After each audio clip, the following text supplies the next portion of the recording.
de réaffecter des biens confisqués au crime organisé et à la mafia à des projets d'économie solidaire. Voilà. Donc on aura une présentation par Stéphania de Demain Livré, qui est une expatriée italienne et qui connaît bien le sujet en France, mais aussi au niveau européen, puisqu'il y a un réseau qui s'appelle Chance, qui travaille à ce qu'il y ait un essaimage de cette loi, y compris en Belgique, où il y a une association qui s'appelle Basta, qui travaille sur ce sujet.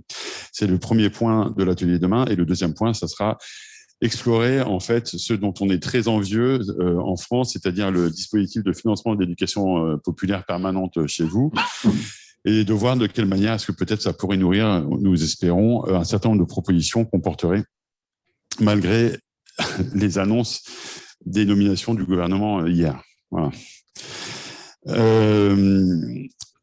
Ensuite, il y aura un autre atelier sur l'Europe. On a présenté ça avec cette antienne, en gros, si tu t'occupes pas de l'Europe, l'Europe s'occupera de toi. On a évidemment en France et en Belgique des cadres d'action spécifiques, mais on a aussi une bonne partie de cadre commun qui est ce cadre européen. Et il y a une actualité assez importante quand même sur ce cadre européen pour les associations. Et donc, on défrichera ces enjeux-là avec Bruno Lanier du Mouvement pour l'économie sociale et solidaire, pour l'économie solidaire, pardon. Ensuite, il y aura un atelier, on a hâte de l'avoir, on a appelé ça comment dépressuriser, prendre le temps de réfléchir, appuyer sur pause, c'est politique. Et donc, on s'est allié avec l'ASBL Culture et Démocratie sur cette question-là, puisqu'ils ont une revue et ils viennent de faire un dossier sur cette question-là, comment est-ce que finalement on combat le néolibéralisme avec la sieste, entre autres. Et puis, on aura un dernier atelier sur le droit, mais ça sera plus un atelier palabre, dans le prolongement naturel, j'allais dire, de la conférence gesticulée avec Marie-Laure, qui parlera un peu de la manière de rentrer dans les détails de ce qu'elle expose dans sa conférence, et notamment du levier que constitue le contentieux stratégique pour les associations. On aura ensuite, en fin de matinée, une double intervention prise de recul avec deux philosophes, un Français et un Belge, Luc Carton, à Bruxelles, et Joël Zask, qui est de Aix-Marseille, mais qui sera à Paris en visio. Et puis ensuite, on aura quatre parcours d'ateliers, enfin 6 parcours d'ateliers, mais 4 simultanés qui nous occuperont tout l'après-midi. Voilà.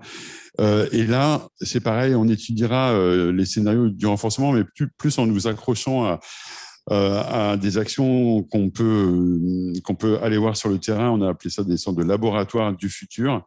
Et donc, il y aura un atelier sur l'expérience territoire zéro chômeur, il y aura un atelier sur les systèmes d'observation de la vie locale et ce qu'ils apportent, notamment sur la co-construction de l'action publique. Il y aura un atelier avec Fleur de la Maison commune de la décroissance qui s'appelle Croître ou décroître, question sur le rôle du monde associatif. Et puis, il y aura un atelier sur les communs numériques de reliance entre les acteurs de la coopération sur des territoires, donc avec le Transiscope et Archipelago. Et puis, il y aura un dernier atelier qui s'appelle « Parmi les combats associatifs les plus importants, l'alimentation, l'autre affaire du siècle, point d'interrogation ». Et j'en oublie même un, avec le planning familial, comment l'intégration de l'approche genre est un levier de renforcement des associations, tant pour leur vie interne que pour leurs actions. Donc, quand je parlais de densité, voilà, c'était pas sous-estimé. Tout ça va nous amener à nous poser la question sur une table ronde finale de fin d'après-midi, comment rendre compte de ce qui compte vraiment. Et ensuite, on enchaînera avec l'apéro dînatoire dont je parlais tout à l'heure, avec la présentation de la documentation. Voilà. Et puis, le film, projection débat du film dont parlait Alain tout à l'heure. Et on pourra aller se reposer jusqu'au lendemain matin. Et le lendemain matin, donc on se retrouve pour une plénière de mise en commun de nos premiers enseignements, de tout ce qu'on aura tiré de nos échanges. Ensuite, on aura une table ronde qui s'interroge sur qu'est-ce que la recherche peut apporter aux associations et vice-versa. Parce qu'il y a de plus en plus de liens entre le monde associatif et la recherche et que ces liens-là, ils sont vraiment intéressants à aller explorer, voir ce que ça peut nous amener, nous questionner, comment on peut s'entendre ou pas d'ailleurs. Voilà, donc on aura une table ronde sur cette thématique. Et puis, on terminera la matinée par une tentative de transformation en plénière de clôture où voilà, on essaiera de voir comment on se quitte, avec quoi dans nos bagages et comment on continue de travailler ensemble. Voilà, quelle est notre tâche la plus urgente en fait et comment on se projette déjà dans les universités d'été de l'année prochaine. Et on terminera par un repas commun. Et tout ça, ça sera à l'auberge de jeunesse Stéphane Essel. Voilà. Voilà.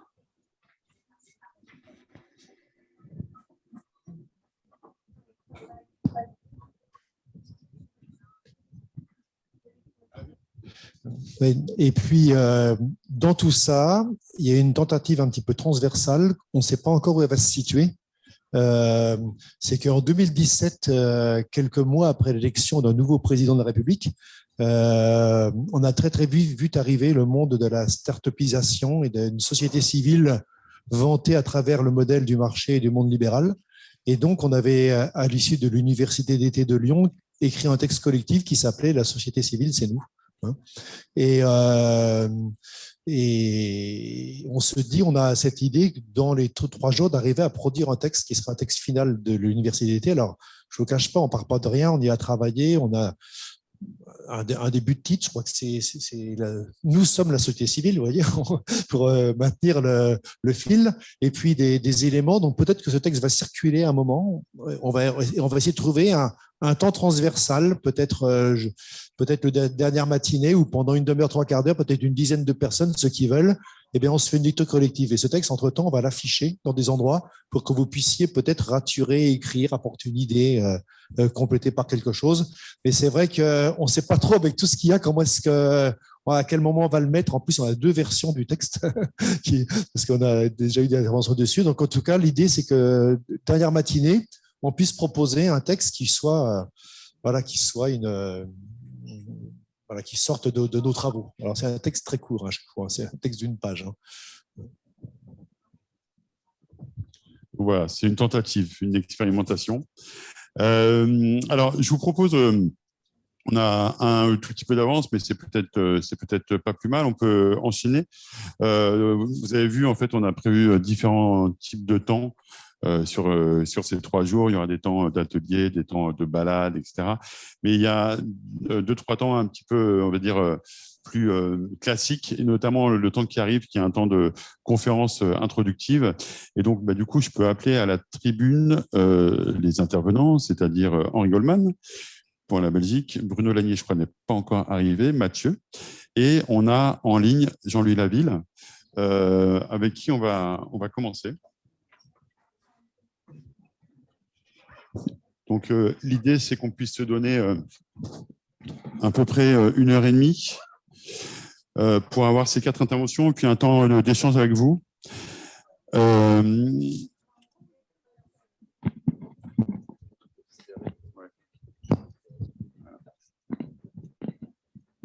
Donc voilà, la séquence, ça marche.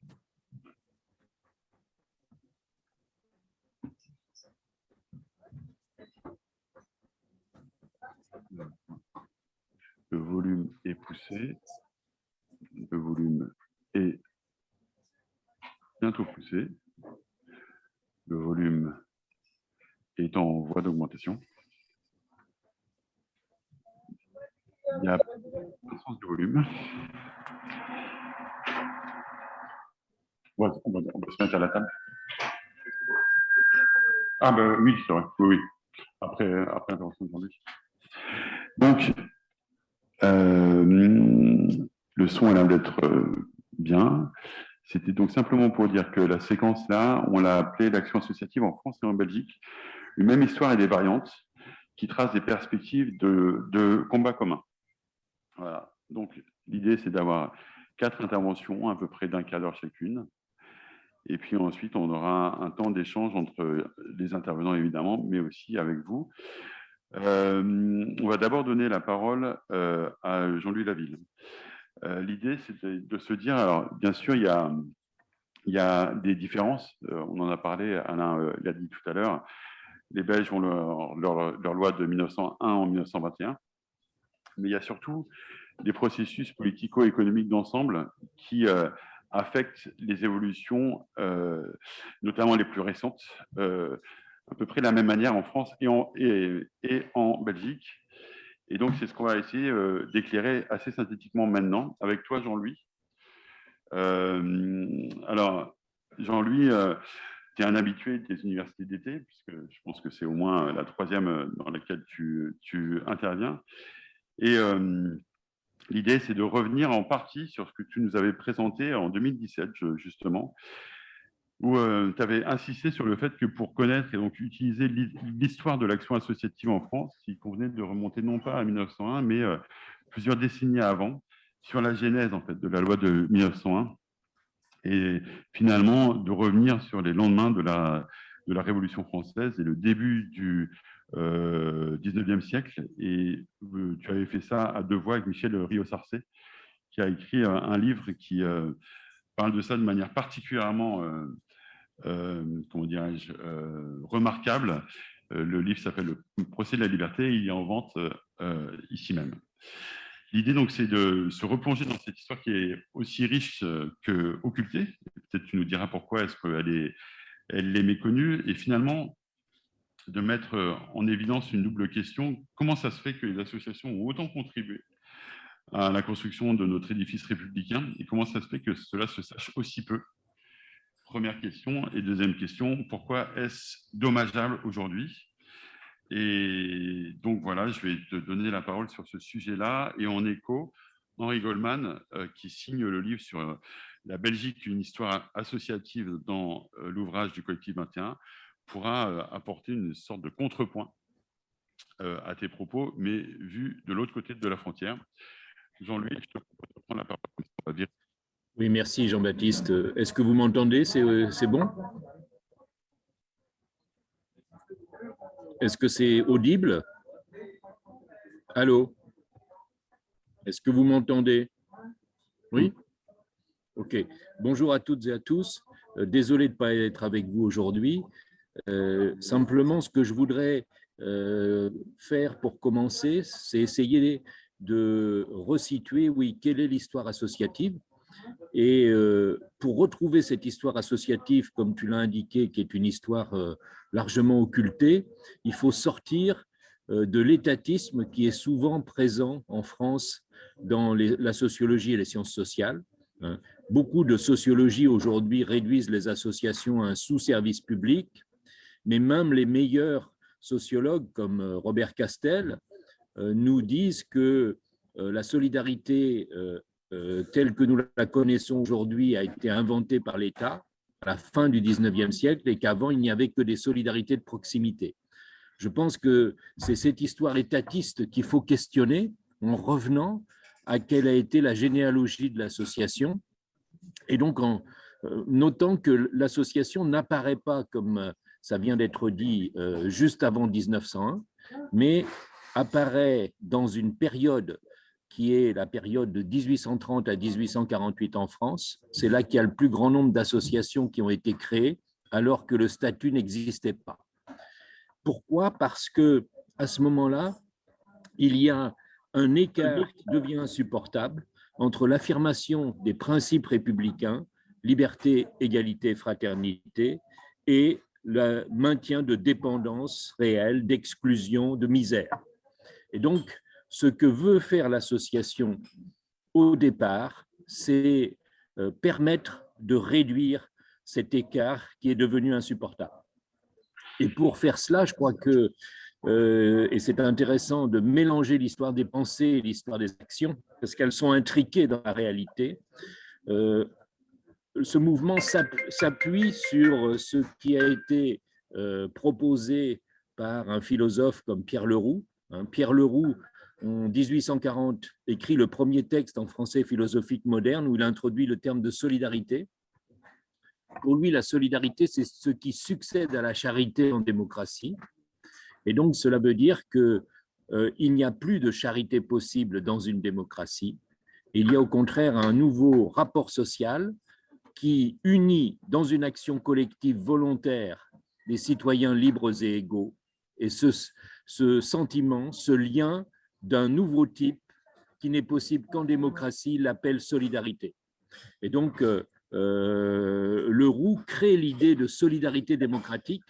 Vous voyez déjà que, en reprenant cette histoire, on se rend compte que la solidarité démocratique n'a pas été inventée par l'État à la fin du 19e siècle, mais a été inventée par un mouvement de création d'associations dans la période de 1830 à 1848, puisqu'en fait, l'association devient le moyen à travers lequel il est possible de concrétiser la solidarité démocratique.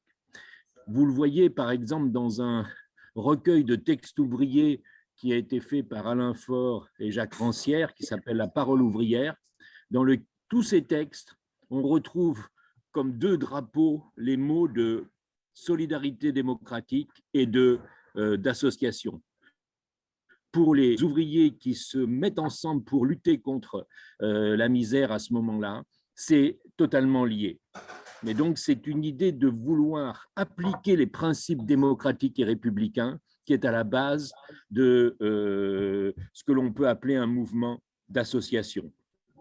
Donc, on voit bien que ce mouvement d'association, il est différent des solidarités traditionnelles, puisqu'il ne propose pas simplement des protections, mais il propose de faire avancer ensemble l'émancipation et la protection.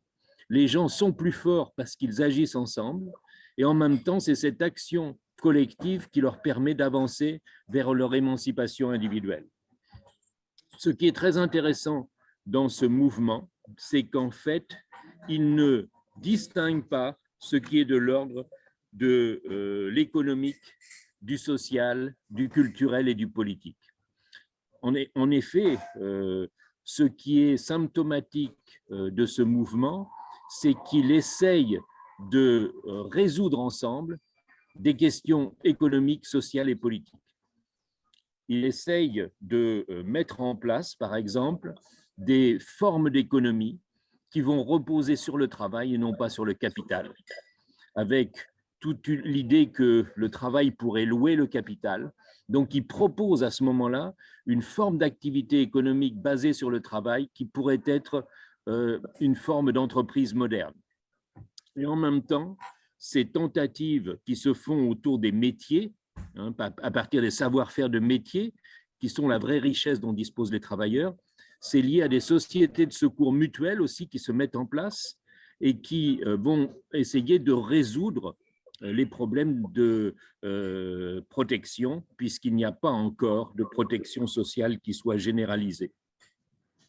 Donc, vous voyez que ceci est complètement lié également à ce qui se passe, par exemple, dans les rues de Paris en 1848, c'est-à-dire des défilés qui vont réclamer au Palais du Luxembourg, là où a été installée la Commission du travail, des changements législatifs et réglementaires.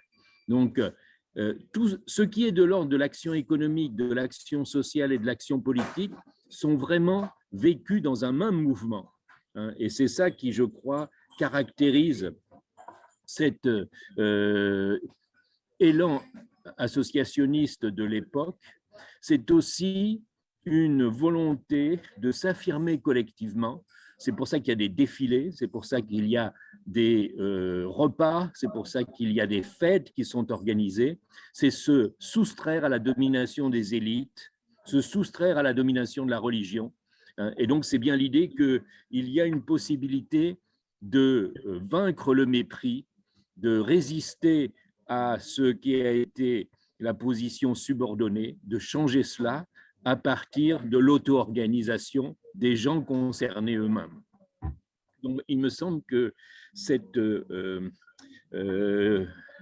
façon d'agir ensemble est une façon qui articule les champs qui vont être ensuite séparés, et c'est aussi profondément lié à une densité culturelle de ces mouvements. C'est-à-dire que il ne s'agit pas d'aller à l'encontre des solidarités traditionnelles, mais de s'appuyer sur celles-ci, par exemple celles des corporations, pour les changer par un fonctionnement interne plus égalitaire, mais de partir de ce qui existe déjà. Vous voyez qu'il y a une conception du mouvement social qui fait qu'il ne s'agit pas de pratiquer une rupture pour aller vers une société et un homme nouveau. Il s'agit de partir des appartenances dans lesquelles les gens se sentent bien pour les faire évoluer par les principes de liberté, d'égalité et de fraternité. Donc, il y a une expérience collective qui est aussi une vision du changement social par le refus de la violence et par l'organisation collective comme action pacifique et résolue. Je pense qu'il y a tout un ensemble de réflexions importantes dans cette période sur pourquoi la révolution de 1789 a débouché sur la violence. Donc, vous voyez que si on revient à la genèse de ce qu'a été l'association, on découvre une histoire qui nous a été cachée. Pourquoi est-ce que cette histoire nous a été cachée? Parce que les deux idéologies qui vont être dominantes dans la seconde partie du 19e siècle vont être des idéologies qui vont remplacer l'idée d'approfondir la démocratie par l'idée d'accélérer le développement économique. C'est-à-dire que dans le second 19e siècle, on va être beaucoup plus dans une pensée qui va s'établir et qui va devenir de plus en plus prégnante et dominante, qui est l'idée du productivisme. C'est en améliorant la production, en réalisant la révolution industrielle, que l'on va résoudre la question sociale.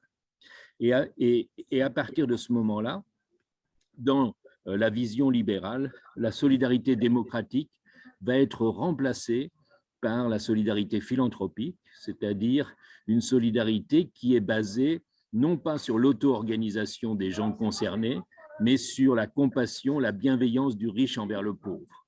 Et vous voyez bien que dans tout le monde associatif, depuis le 19e siècle, on oscille entre le registre de la solidarité démocratique et le registre de la solidarité philanthropique. Et on voit bien, on pourra y revenir peut-être tout à l'heure ensemble avec nos amis et collègues belges, comment il y a un retour de la philanthropie en ce début du 21e siècle, alors que la solidarité démocratique paraissait solidement établie auparavant.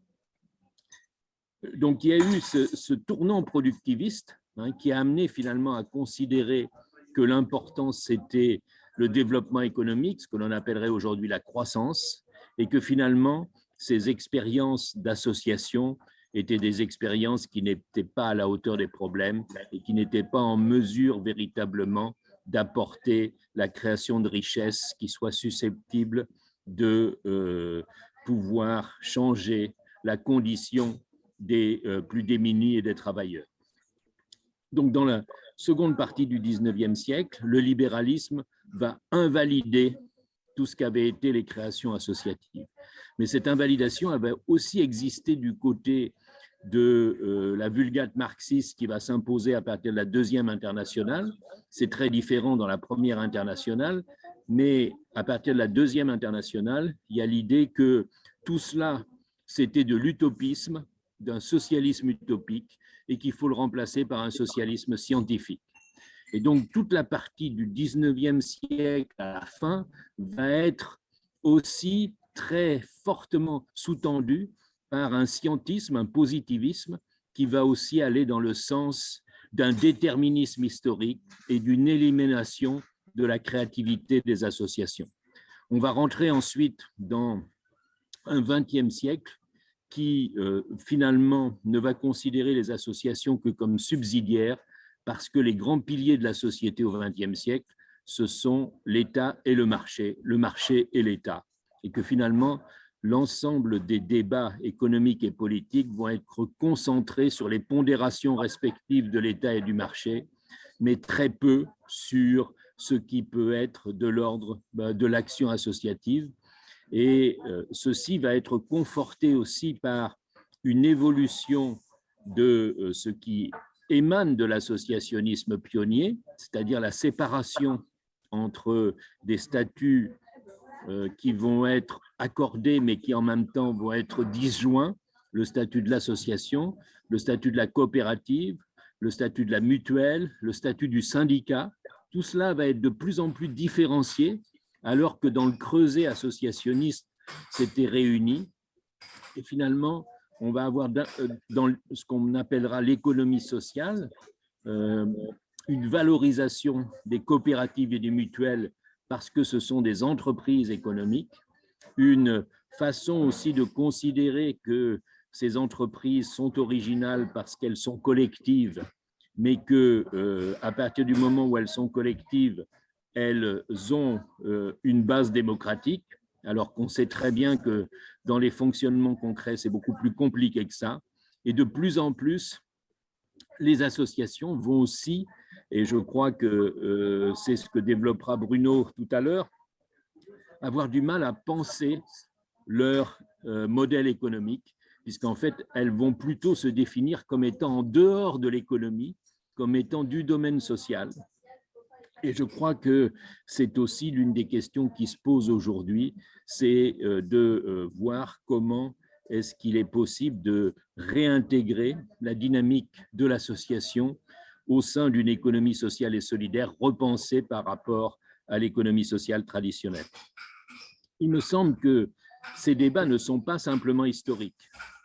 C'est aujourd'hui tout ce que les épistémologies du Sud appellent l'absence de cette histoire qui, à mon avis, explique au moins partiellement la manière dont les associations sont très peu prises en compte par les différents gouvernements, par les différents pouvoirs, parce qu'elles ont été toujours, pendant le XXe siècle, considérées comme secondaires, comme peu importantes, comme finalement ne relevant pas des grandes décisions et des grands choix politiques et économiques qui relevaient, eux, du marché et de l'État. Je pense que dans tout un ensemble d'émergences qui ont lieu depuis quelques décennies, est en train de se chercher un nouvel associationnisme, mais je pense que pour arriver à retrouver une base sur ce qu'est véritablement l'association dans notre société, il convient de se séparer de ces histoires officielles étatistes que j'évoquais au départ et d'essayer de retrouver ce qui a été le rôle réel des associations dans l'ensemble du XIXe siècle. Je crois que cela nous donne des éléments pour penser les défis auxquels sont confrontées les associations aujourd'hui. Merci beaucoup Jean-Louis de cette intervention calibrée à 15 minutes. Bravo.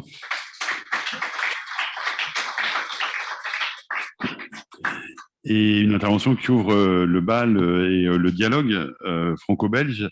Donc, je propose à Mathieu et Henri de nous rejoindre à la tribune. Bruno Lanier, qui est aussi intervenant, est quelque part entre la gare de Lille-Flandre et la Bresse, donc il ne devrait pas tarder. Et l'idée, c'est d'avoir une espèce de jeu de ping-pong avec à la fois donc, des interventions de ce type universitaire, puis des interventions issues plutôt de l'action des acteurs de terrain. Pour faire écho avec cette histoire de l'associationnisme et de l'action associative en France, on est ravi d'avoir Henri Goldman ici. Henri, tu signes l'article qui s'appelle « La Belgique, une histoire associative » dans le livre tout juste publié du Collectif 21. Et c'est intéressant parce que il y a à la fois des éléments communs et des spécificités avec le modèle belge, notamment avec les piliers. Donc, tu développes toute une réflexion sur cette relation entre association et démocratie. Démocratie avec un S, car il y a plusieurs formes de démocratie, comme tu l'expliques au début de ton article, dans la référence à Benjamin Constant. Et donc, la question, c'est l'action associative a plutôt partie liée avec l'une de ces formes de démocratie, mais laquelle ? Je répondrai peut-être à cette question-là tout à la fin. Hein, je vais construire cette intervention dans l'autre sens que ce que j'ai écrit. Mais la remarque que tu as faite sur les propos de Jean-Louis Lagville, je voulais la faire aussi. Donc, dans ce qu'il dit, il y a des considérations générales sur l'associatif, sur l'associativité. Et alors, peut-être qu'on ne s'en rend pas compte, mais moi, comme voisin d'un autre pays, ça me frappe. Il y a des éléments parfaitement français. Donc, ce que je vais développer maintenant, c'est en quoi il y a quelque chose de spécifiquement belge. Mais évidemment, dans l'idéologie générale de l'importance de l'association, tout ça est parfaitement commun. Bon, juste deux petits mots, contrairement à vous tous, je ne suis pas un militant d'associatif. Je suis plutôt un ami et plutôt un observateur. Donc, je n'ai pas le nez dans le guidon, mais peut-être que je suis trop loin. Donc là, je passe sous le contrôle des acteurs réguliers de ce terrain. Oui, il y a deux mots qui caractérisent très très fort la société belge, dans laquelle la sphère associative occupe une place très importante. Ces deux mots, il y en a un que vous connaissez, et le deuxième peut-être pas. Le premier, vous connaissez, c'est social-démocratie. Donc il y a en France une confusion sur ce terme. On utilise souvent social-démocratie en France pour parler d'un socialisme très modéré. Mais en général, en sciences politiques, on considère que c'est autre chose. C'est une manière d'organiser d'abord la classe ouvrière et puis ensuite l'ensemble du salariat. Une manière de l'organiser à partir d'en bas. C'est-à-dire que dans la social-démocratie, et donc les vraies social-démocraties, c'est la Belgique, les Pays-Bas, l'Allemagne, les pays nordiques et l'Autriche, et c'est que cela. Même s'il y a des partis sociaux-démocrates qui s'appellent comme ça dans d'autres pays. C'est les travailleurs qui s'organisent à partir d'en bas, qui créent leurs organisations, leurs syndicats, leurs mutuelles, leurs coopératives, et ça prend une ampleur qu'on ne connaît pas en Europe du Sud. Mais ça ne prend pas seulement une ampleur par l'interne, ça obtient une reconnaissance dans les États. Et là, il faut rappeler pour la Belgique, par exemple, que ça n'est pas du tout indifférent que la Belgique est un pays récent, où toute cette histoire commence à partir de 1830, que même l'Allemagne, qui est aussi le grand pays de la social-démocratie, n'existe vraiment comme État à peu près à la même époque, tandis que la France est probablement l'État qui existe en gros dans ses frontières. Je ne sais pas s'il faut remonter jusqu'au traité de Berlin, mais c'est très ancien. Et donc, il y a une tradition centralisatrice qu'on ne connaît pas dans les autres pays, même pas dans les autres pays d'Europe du Sud. Donc, cette social-démocratie s'impose comme une contre-société et un contre-pouvoir, ce n'est pas tout à fait la même chose, assez massive. Et si on veut comparer la Belgique à la France sur cet aspect-là des choses, il y a un chiffre qui est quand même assez parlant. C'est le taux d'affiliation syndicale. Alors, les syndicats en Belgique et en France n'ont pas la même fonction. Mais ça c'est justement un des produits de cette social-démocratie. En Belgique, on a un taux de syndicalisation de 55% à peu près, c'est-à-dire juste après les pays nordiques. En France, c'est le taux le plus bas après l'Estonie. Ça tourne autour de 8%. Ce qui fait que dans un pays comme la Belgique, qui a 11 millions d'habitants, nous avons plus de syndiqués que la France avec ses 60 et quelques millions. Bon, évidemment, quand on est une organisation pareille, on n'a pas exactement la même fonction. Mais c'est important de savoir pourquoi. Par exemple, en Belgique, ce sont les syndicats qui s'occupent d'indemniser les chômeurs. Ce qui est bizarre, parce que c'est un acte administratif, ce n'est même pas un acte militant. Pour quelle raison l'État ne garde pas cette fonction? L'État l'a gardée, mais de façon résiduaire, c'est-à-dire pour les non-syndiqués. Mais l'idée, ce n'est pas du tout de l'enlever aux syndicats. Les syndicats sont rémunérés par l'État pour occuper cette fonction administrative. Quel est l'intérêt de l'État de concéder ça à une des plus grandes organisations de la société civile? Bon, donc en fait, cette contre-société, bon là j'ai dit syndicats, mutuelles, coopératives, ça va s'étendre à des choses qu'on a connues aussi en France, donc ça va s'étendre au mouvement de jeunes, aux troupes de théâtre, aux fanfares, à l'organisation des aînés, et on dit en Belgique qu'il y a moyen de naître et de mourir entièrement dans ce qu'on appelle un pilier. Alors, ça existe un peu dans toutes les social-démocraties. L'existence d'un pilier à partir du mouvement ouvrier qui occupe un espace, et cet espace lui est concédé par l'État. Mais en Belgique, la particularité de la Belgique, c'est un édifice avec un seul pilier, c'est difficile à faire tenir. Il en faut généralement deux. Et en Belgique, on en a deux. Et ça, c'est absolument unique. Puisqu'en Belgique, nous n'avons pas seulement une social-démocratie, mais nous avons aussi une démocratie chrétienne. Et la démocratie chrétienne belge est quelque chose d'assez unique. Bon, des démocraties chrétiennes, on en trouve dans un grand nombre de pays en Europe. Mais des social-démocraties qui ont poussé la rivalité, des démocraties chrétiennes qui ont poussé la rivalité avec la social-démocratie jusqu'à créer des organisations ouvrières massives, ça, à cette échelle-là, on en connaît peu. Ce qui fait qu'en Belgique, nous avons deux mondes idéologiques qui ont un profond enracinement dans le monde populaire, et qui ont des organisations rivales absolument dans tous les domaines de la société. Rivales au début, plus tellement aujourd'hui. Les choses ont bougé. Mais par exemple, la Belgique est le seul pays que je connaisse qui comporte 2 syndicats de masse, de grande masse, de force à peu près similaires. Hein, le syndicat qui s'appelle toujours Confédération des syndicats chrétiens est même un peu plus nombreux que les syndicats de tradition socialiste.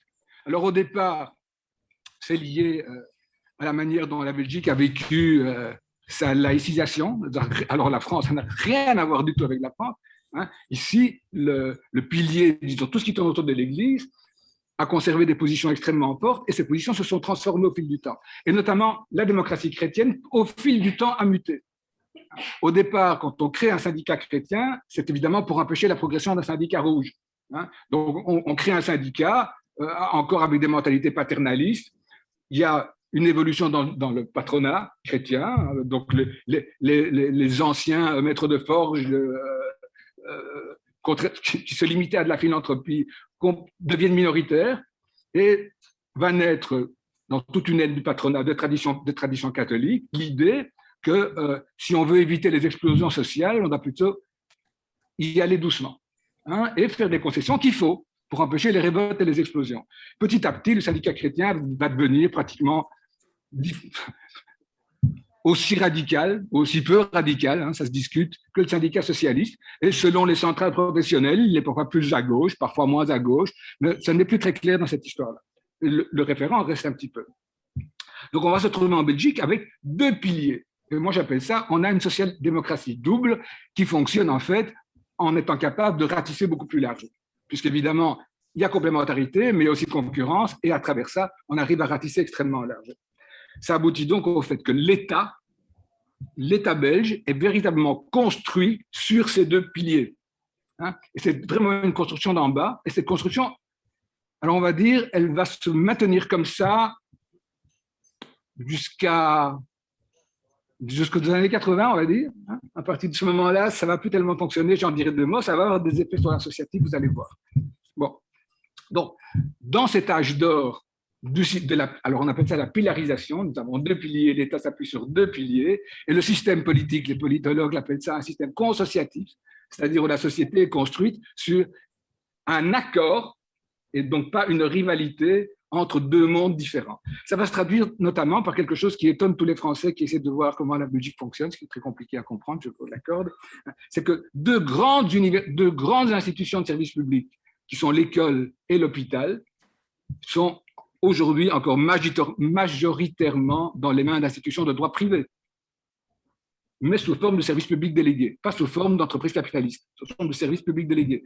Par exemple, l'école, eh bien, dans une région comme la région wallonne, où les églises sont absolument vides, la majorité des lycéens vont encore dans une école catholique.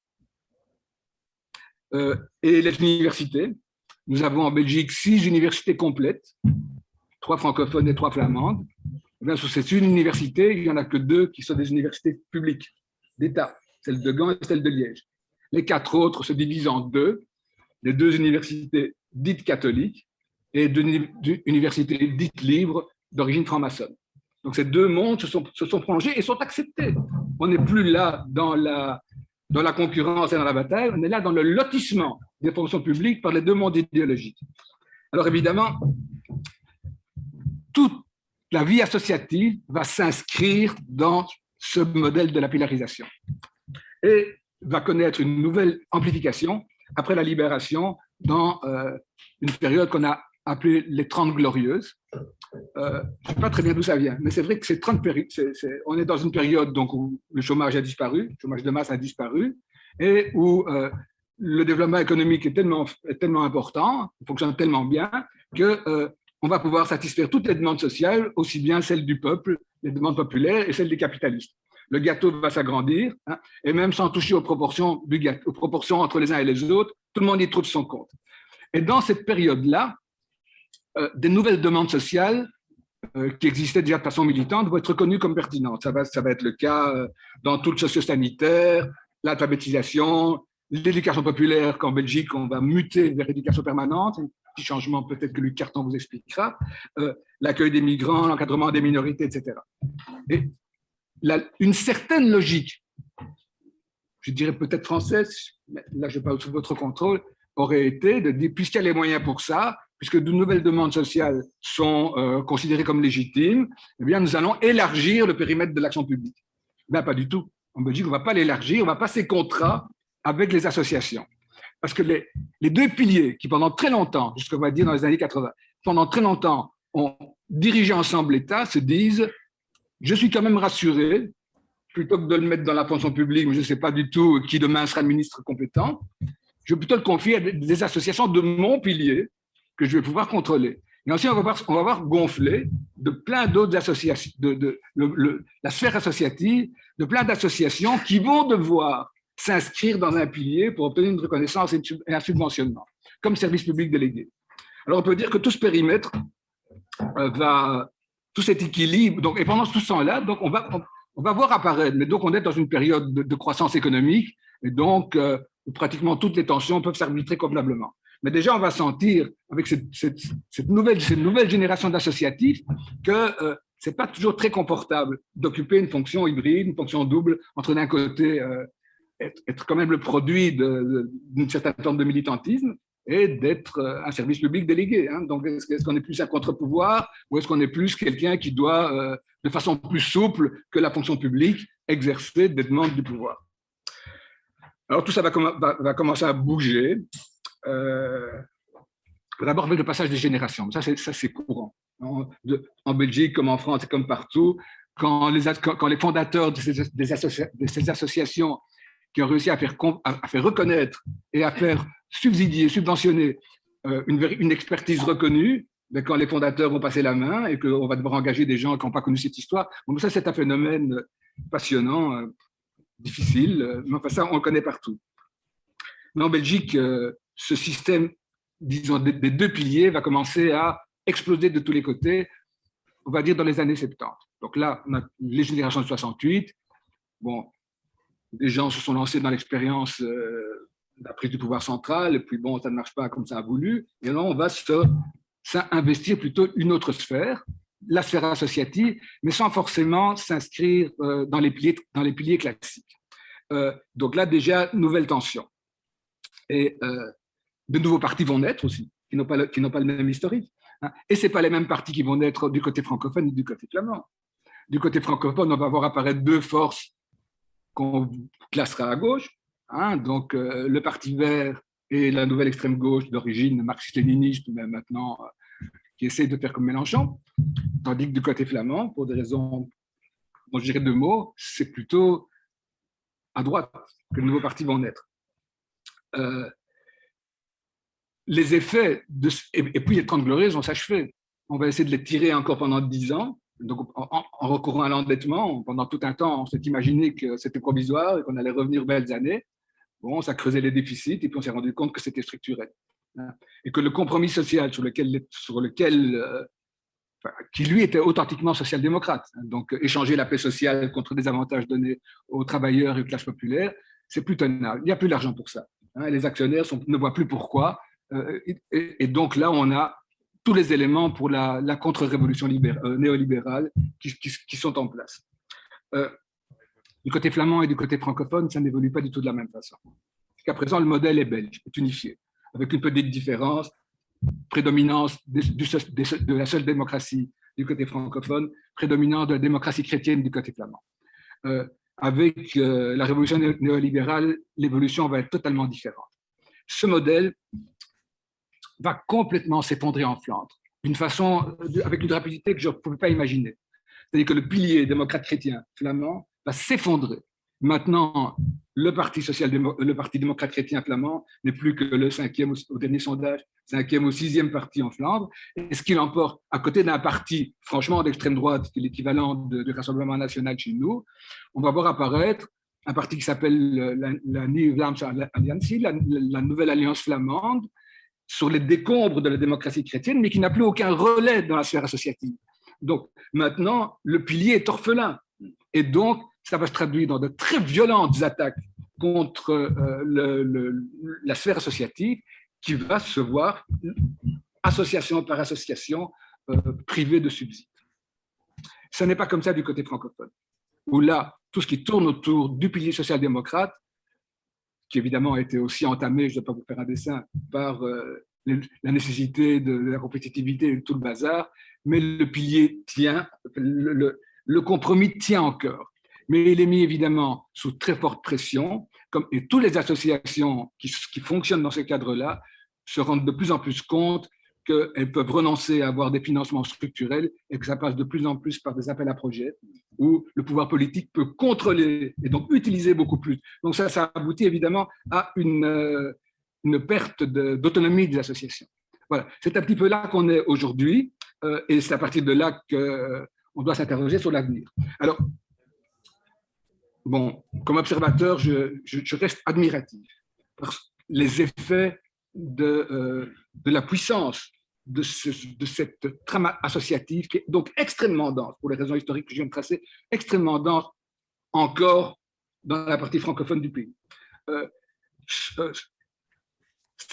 Cette couche épaisse auquel tout le monde est confronté, pratiquement tous les citoyens, dans plusieurs parties de leur vie, sont en contact avec quelque chose qui relève du monde associatif.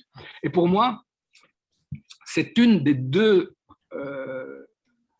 explications qui explique quelque chose qui est absolument unique.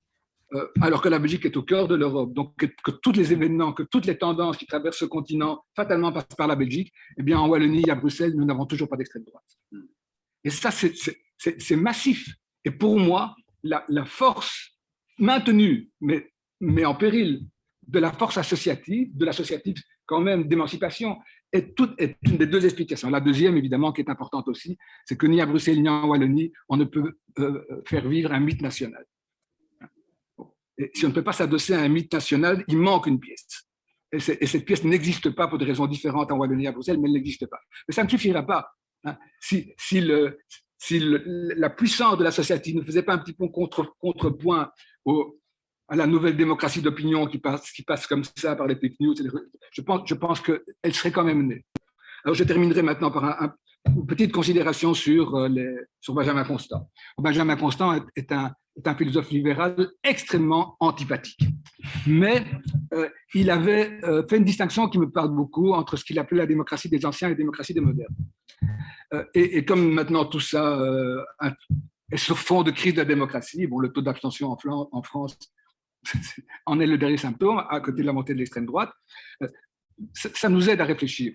Donc, ce qu'il appelait la démocratie des anciens, c'est une forme de démocratie directe. Lui disait, Benjamin Constant, il prenait le modèle d'Athènes et il dit, pour que le peuple lui-même, directement, puisse prendre ses affaires en main, ben, il faut qu'il puisse délibérer, il faut qu'il soit éclairé, il faut qu'on lui explique il faut que les experts lui disent quoi, etc. Mais alors, il ne ferait plus que ça. Effectivement, il ne faisait plus que ça. Tout le peuple des citoyens d'Athènes se rassemblait sur l'agora, ce qui était une agora physique, et pendant qu'il le faisait, il y avait les femmes et les étrangers qui faisaient tourner la machine. C'était les échous de la... Alors pour Benjamin Constant, c'est pas bon, c'est dépassé comme modèle. Lui, il parlait de la démocratie des modernes. La démocratie des modernes, il disait ceci, les individus, ils sont... ce qui les motive, c'est leurs intérêts égoïstes. Il faut les laisser faire, mais on est bien conscient qu'il y a quand même des choses à faire ensemble. Alors pour ça, on va payer des gens, une fois au moment des élections, ou même avant les élections, quand il n'y en avait pas, on va payer des gens pour faire que tout fonctionne. Comme ça, nous, on pourra s'occuper uniquement de la poursuite de nos intérêts égoïstes. Ça, c'était l'autre modèle. Et puis, la société s'est insérée entre les deux modèles et a créé tout ce que j'ai raconté, tout ce que Jean-Louis Laville a raconté aussi, tout ce mouvement associatif qui n'est ni la poursuite d'intérêts égoïstes, ni de la démocratie directe permanente. Alors, maintenant, comme tout le monde reconnaît qu'il y a une crise de la démocratie, de nouveau, on réfléchit à des nouvelles formes de démocratie directe. Selon moi, c'est strictement impossible. Selon moi, l'utopie de la démocratie directe ne peut que recréer une nouvelle forme de démocratie élitaire.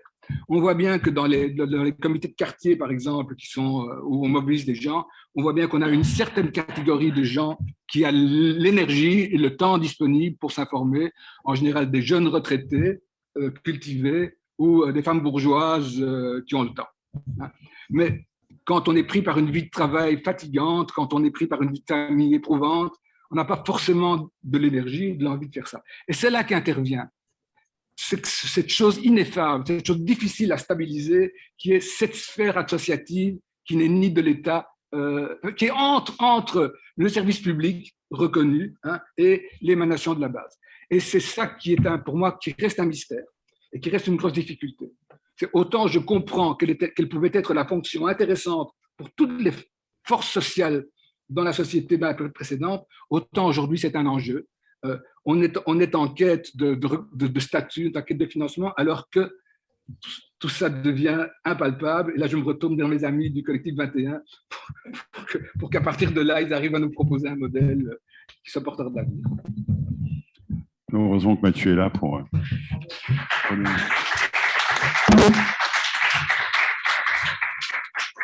Avant de passer la parole à Mathieu, on va continuer le ping-pong franco-belge et continuer aussi sur une prise de parole exclusivement masculine ce matin, enfin sur cette première partie de la matinée, avec, vous l'avez noté, je n'en doute pas. Et donc avec Bruno qui vient de sortir de son train qui avait du retard. Merci Bruno pour les acrobaties. On a vu avec toi, Henri, qu'il y avait plusieurs formes de démocratie, il y a aussi plusieurs formes d'économie. Et donc, l'interaction entre ces formes plurielles d'économie et de démocratie est une des choses qu'explore le MES, le Mouvement pour l'économie solidaire, où tu travailles. Et donc, avec toi, nous allons voir la manière dont les combats associatifs, et Jean-Louis David nous a rappelé tout à l'heure combien dans l'ADN historique des associations, la dimension économique était présente, comment ces combats associatifs rejoignent l'action de ceux qui se battent contre l'idée qu'il n'y a qu'un seul système économique, concurrentiel, prédateur, dévastateur, dans lequel nous serions condamnés à évoluer de toute éternité. Bonjour à tout le monde, désolé pour mon retard et puis j'ai l'impression de rentrer un peu comme ça au forceps dans une discussion, donc j'ai pas suivi les premiers intervenants, mais c'est pas grave. Déjà, je suis content d'être là puisque il y a 20 ans exactement, à cet endroit-là, a été créé le Mouvement pour l'économie solidaire en 2002 et que du coup, je suis aujourd'hui délégué général de ce mouvement qui a la particularité de se rassembler autour d'une idée qui est l'idée de l'économie solidaire et, pour le dire plus simplement, la capacité des citoyens à s'auto-organiser pour répondre de manière autonome à leurs besoins dans une logique de durabilité, de solidarité, donc avec des valeurs qui leur sont propres. Donc c'est sûr que s'il existe plusieurs formes de démocratie, il existe au moins autant de formes économiques, et que, alors qu'on essaye de nous faire croire qu'il n'y aurait qu'un seul modèle économique qui serait le marché, en fait, on sait depuis longtemps, et notamment depuis les travaux de Carlo Poliani, qui a écrit en 1944, donc on voit que ça date quand même, hein. C'est presque un siècle maintenant, un livre qui s'appelle « La grande transformation aux origines politiques et économiques de notre temps », et dans lequel il a analysé un petit peu l'étude de la logique économique qui s'est développée en Occident entre les prémices de la modernisation agricole anglo-saxonne du XVe siècle jusqu'à la Deuxième Guerre mondiale. Donc, il a vraiment analysé toute cette période de l'histoire économique de l'Occident, et il a montré à travers cette étude déjà deux choses. La première, c'est que l'économie de marché est une construction socio-historique et non un trait de la nature humaine. Donc, c'est bien quelque chose qu'on a construit, et que ce n'est que depuis les années 1830 que le marché économique est conçu comme une entité à part, entière, obéissant à des lois fixes, indépendantes et des cultures humaines. Donc ça, c'était déjà intéressant de montrer que, contrairement à ce qui était dans le courant des idées, d'essayer de nous imposer l'économie de marché comme quelque chose qui serait naturel et qui s'imposerait à toutes les autres formes économiques, lui dit non, c'est pas vrai, c'est quelque chose de récent qui s'est construit que finalement au 19e siècle. Et puis l'autre idée forte qu'a défendue Poliani, c'était contre la proposition d'Hayet d'un marché économique spontané qui serait perturbé par des formes d'intervention, notamment étatiques. Lui dit au contraire que les interventions de l'État sont pour lui des politiques spontanées en réaction aux dérégulations du marché. Donc Hayek qui essaye de nous faire croire que l'intervention des États, des corps intermédiaires viennent perturber le marché, et lui dit non, le marché ne s'autorégule pas et du coup nécessite l'intervention de l'État. Donc c'est aussi un renversement de pensée qui est assez intéressant. Mais surtout, à travers ce livre, il nous démontre que l'économie n'est pas nécessairement marchande et qu'au cours de l'histoire humaine, il y a eu beaucoup d'autres formes d'économie qui se sont développées. Pour reprendre rapidement, en fait, on voit surtout qu'il y a quelques principes d'économie qui se sont plus ou moins développés et qui se sont développés en complémentarité à des époques de temps différentes. La première dimension économique, c'est le marché, donc celle qui est survalorisée aujourd'hui. Le marché comme échange de biens et de services contre d'autres biens et d'autres services avec au départ le principe du troc, puis petit à petit le paiement en nature et puis le paiement avec l'argent, etc. Donc les biens s'échangent selon leur valeur matérielle, voire leur prix. Ce n'était pas nécessaire d'avoir un prix, mais au départ, c'est une valeur matérielle, puis le prix, déterminé par le jeu de l'offre et de la demande. Et dans le cas de ces échanges, ce qui permet d'assurer la production et l'échange de services, c'est le profit personnel. C'est-à-dire que j'échange avec les autres pour en tirer un profit, quelque chose que je n'avais pas ou une somme d'argent. Il y a un deuxième grand axe économique qui préexiste aussi depuis très très longtemps, c'est la redistribution. Le principe de la redistribution, il prend place dans un modèle centralisateur, donc déjà dans une forme de société, puisque l'idée, c'est que l'ensemble de la production est remise à une autorité centrale qui va pouvoir le redistribuer. C'est par exemple le cas du chef d'un village qui récupère les récoltes de tout le village, les met dans le grenier, et puis grâce à ça, il va pouvoir redistribuer de manière équitable entre tous les habitants du village, à la fois équitable à l'instant T, mais aussi faire en sorte de durer sur toute la saison et de pouvoir répartir. C'est vraiment le principe de la redistribution. Aujourd'hui, le principe de la redistribution, on le connaît, c'est l'impôt qu'on collecte et qui permet de faire des actions de redistribution, de remplir des missions d'intérêt général. La troisième dimension essentielle de l'économie, et peut-être sa forme la plus ancienne, c'est la solidarité.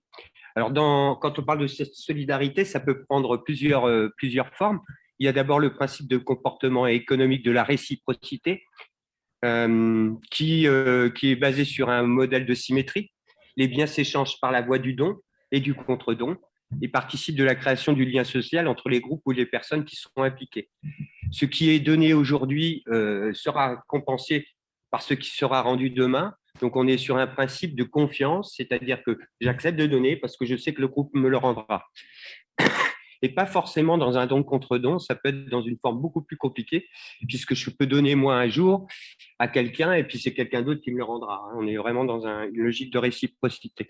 Et une autre forme d'économie de la réciprocité, qui est tout ce qui est l'administration domestique, où là, on est vraiment sur un modèle qui s'est développé à partir du développement de l'agriculture et qui a vraiment permis aux gens, à l'intérieur d'un clan, de la famille, on échange des biens, des services pour se nourrir, se vêtir, etc. Et puis, il y a une troisième dimension dans cette forme d'économie de la solidarité qui est un peu particulière, qui est celle de la philanthropie, dont on entend beaucoup parler aujourd'hui. La philanthropie étant plus basée sur le fait que quelqu'un peut peut faire preuve d'altruisme et de générosité en donnant ce dont il n'a pas besoin ou ce dont il peut se séparer à quelqu'un d'autre. On voit bien par rapport à cette économie de la solidarité qu'aujourd'hui, on aurait tendance à diminuer toute l'économie domestique qui ne compte pas, tout ce qu'on fait à la maison. En gros, ça ne compte pour rien. On tend à réduire l'économie de la réciprocité en marchandisant de plus en plus des services qui avant étaient produits par des logiques réciprocitaires. Et puis en mettant en avant plutôt la philanthropie, parce que la philanthropie, c'est bien, puisque ça glorifie celui qui réussit et qui a beaucoup d'argent, qui peut faire acte de générosité. Donc on voit bien qu'autour de cette notion de l'économie de la solidarité, il y a aussi des tensions qui s'opèrent entre différents champs. Alors, ce qui est intéressant, c'est que aujourd'hui, on est passé d'un système où on a commencé par développer des places de marché, hein, on échangeait, et puis on a commencé à le généraliser. Et puis aujourd'hui, on est vraiment dans un système de marché généralisé. Et que ce système de marché généralisé, qui est celui du néolibéralisme, il vise à faire de l'entreprise l'acteur économique dominant, et au détriment de tous les autres acteurs, citoyens, collectivités locales, etc. C'est vraiment, on met tout sur l'entreprise et on fait du marché une norme générale des échanges économiques. En fait, dans le modèle néolibéral, ce qui nous est proposé, c'est on oublie les États. On les oublie pas pour des notions d'identité, etc., mais on les oublie sur toute la dimension économique. Ils ne redistribuent rien, ils ne collectent plus d'impôts. C'est les entreprises qui vont tout gérer. Ils vont gérer nos besoins en termes de besoins et de services. C'est l'entreprise alimentée par de la finance, qui alors là est encore plus éphémère, puisqu'aujourd'hui, la finance, elle repose essentiellement sur un axe qui est la création d'argent par l'emprunt, par le prêt. C'est le prêt qui crée de l'argent. Donc, on crée une espèce de système de dépendance où on nourrit des entreprises qui vont gérer tous nos biens et nos services. Et nous, citoyens, nous, entrepreneurs, nous, collectivités locales, nous, syndicats, nous, corporations professionnelles, on n'a plus lieu d'être là. Il n'y a plus de place pour nous. On devient salarié, consommateur d'une entreprise. Et voilà. Donc ça, c'est quand même un modèle qui ne nous satisfait pas, et c'est bien face à cette mondialisation qu'est né le concept d'économie solidaire. Donc le concept d'économie solidaire, c'est un concept qui s'inscrit dans une histoire, hein, puisqu'il s'inscrit sur les fondements et les fondations de l'associationnisme du 19e siècle. J'imagine que Jean-Louis Laville en a largement parlé, mais qui va ressurgir dans les mouvements de la contre-culture des années 68, de la fin des années 60, où à partir de la cristallisation de plein de mouvements de la société civile, mais qui vraiment sont larges, quoi. Il y avait tout le mouvement pour l'égalité des femmes, donc de revendication des femmes. Il y avait le mouvement pacifiste, il y avait le mouvement autogestionnaire. Il y avait plein de mouvements comme ça qui se sont cristallisés à ce moment-là autour de l'idée qu'on pouvait construire le monde autrement. Et dans cette recherche d'alternatives, il y avait bien sûr l'alternative économique. Donc, il y a déjà eu, d'ailleurs, le concept d'économie alternative a précédé le concept d'économie solidaire et a été rattrapé par le concept d'économie solidaire à la fin des 30 Glorieuses, quand on a rencontré le chômage de masse avec les premières crises de 77. Là, pour répondre à la crise sociale qu'engendrait le chômage de masse, est apparu tout un courant de pensée de lutte pour le plein emploi, de lutte contre l'exclusion liée au travail.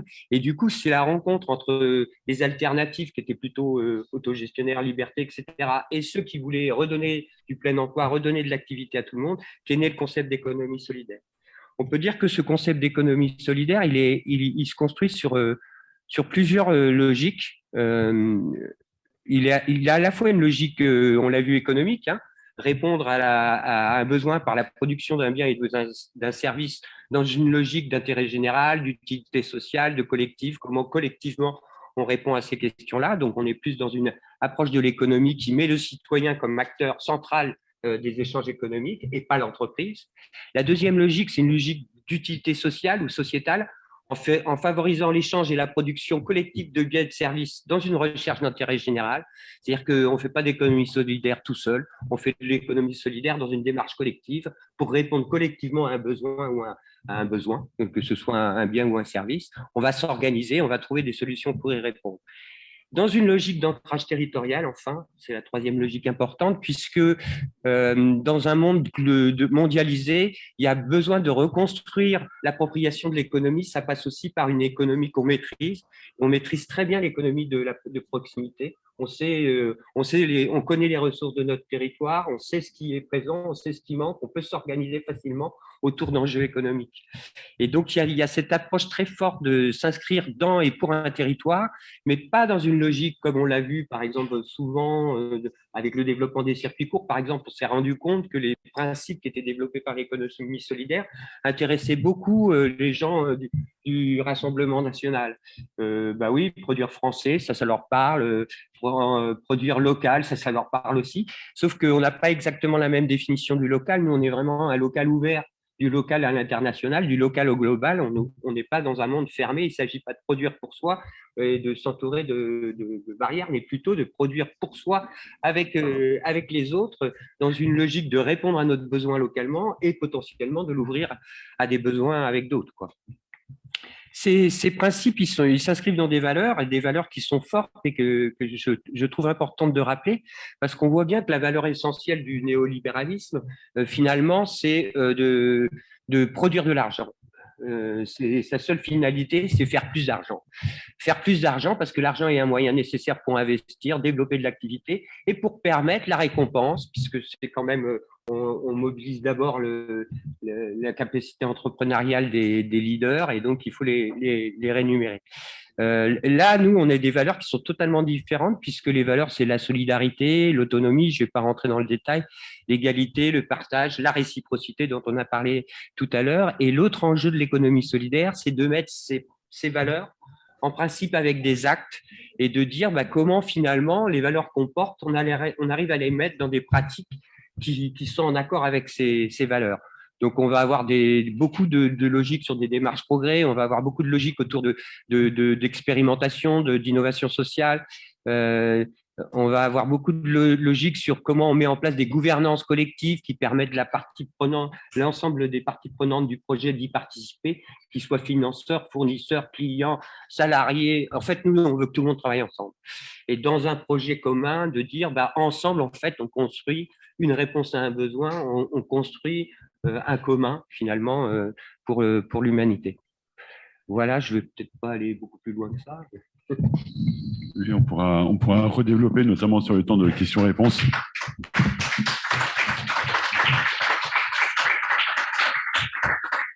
Justement, une quatrième et dernière intervention avant d'échanger tous ensemble, celle de Mathieu Bientelot du collectif 21. Tu disais, Bruno, qu'il y avait au centre de tout ça l'idée qu'on peut construire le monde autrement et donc de défataliser un peu le